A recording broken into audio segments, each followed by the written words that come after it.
In the wake of a worldwide surge in grain prices 2 years ago, securing stable food supply is a serious challenge for many countries. Foreign firms are snapping up farmland in Africa. Here's a look at the case in Ethiopia. Rays of light are moving around in the darkness. They come from large tractors working on farmland.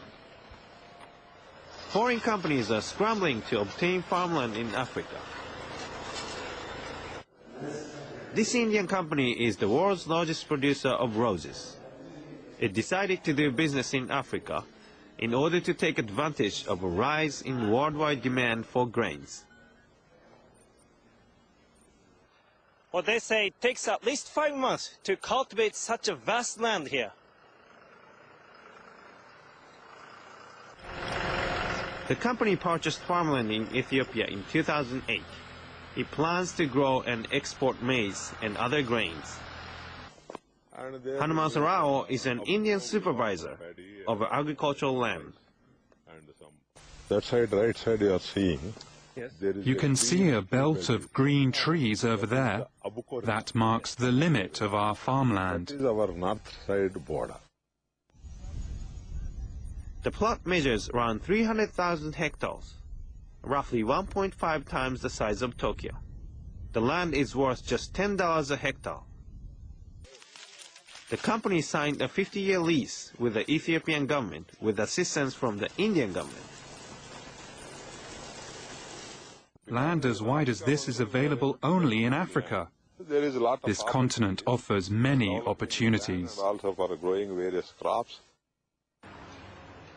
The Ethiopian government is welcoming foreign farms seeking farmland.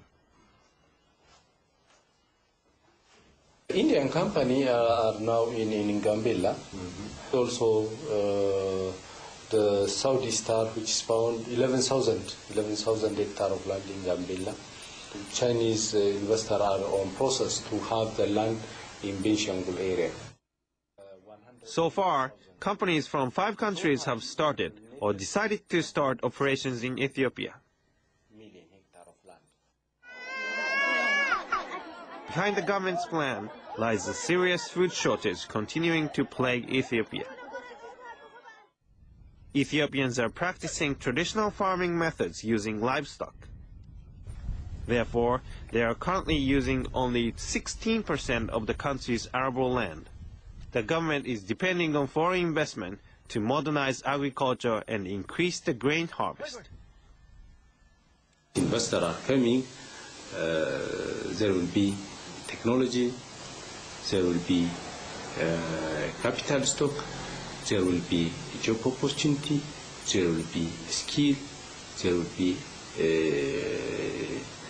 the contribution for our economy. Therefore, it is important for the country. Meanwhile, it's not all good news. Major agricultural investment in Africa by foreign businesses is raising concerns. The UN Food and Agriculture Organization warns that it could lead to a new wave of colonialism.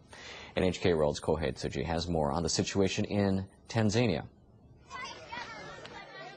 This is the village of Namawala in central Tanzania. Residents were stunned last summer when authorities ordered most of them to hand over their land. The companies from the Middle East and other regions attempted to acquire about 10,000 hectares of the village land.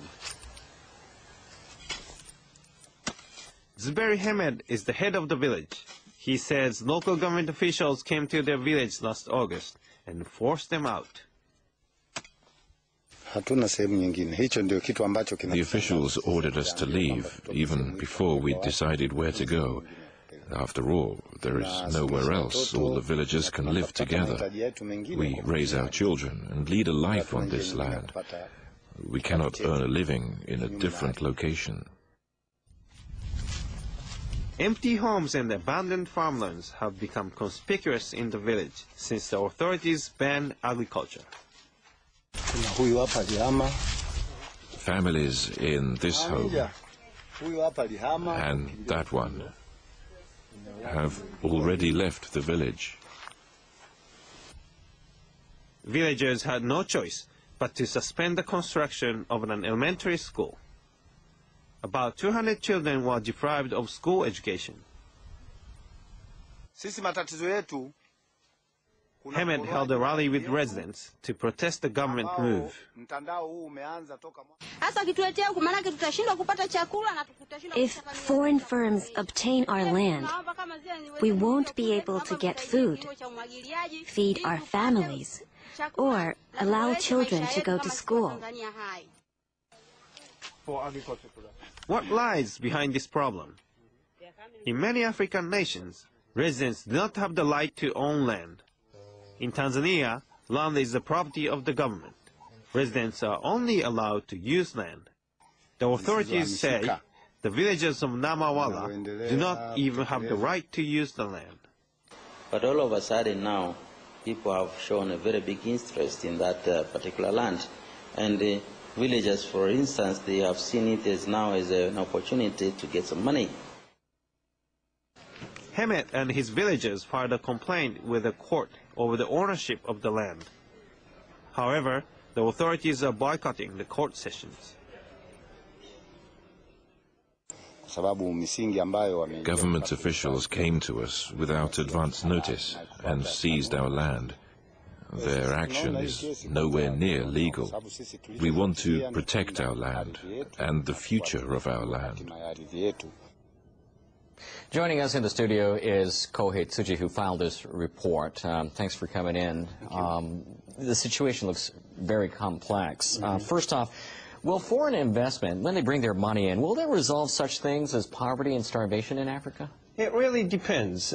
In the case of Indian company featured in a report, the land lease doesn't really impose limits on where those farms can sell the crops, and which means that the farm can sell all those crops outside the country if they wanted to, even if the famine occurs there. And at the same time, however, African countries want to get out of poverty by welcoming those investors and boosting agricultural productivity. And they hope that the foreign investment will bring modern agricultural technology and improve local infrastructure. There seems to be more immediate problems like forcible eviction, and that seems to continue, as we've seen in your report. Will that trigger social unrest, and if so, how can it be prevented? Right. In March last year, row over foreign acquisition of farmland in Madagascar toppled the country's government. And the people were infuriated by reports that their government had struck a deal with a South Korean company to lease farmland free of charge for 99 years. And it resulted in the military forcing the president to step down. Well, this incident shows how sensitive the issue of foreign acquisition of farmland could be. And that's why the clear set of rules must be formulated. And 31 nations have agreed last September and to meet in New York to work on the set of rules to govern the international transactions of farmland. The regulations are expected to incorporate the rights of local residents.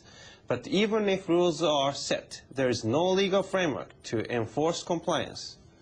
And some have already questioned whether international regulations can make a difference. Well, I guess once again we get back to that question, securing stable grain prices and reliable food supply.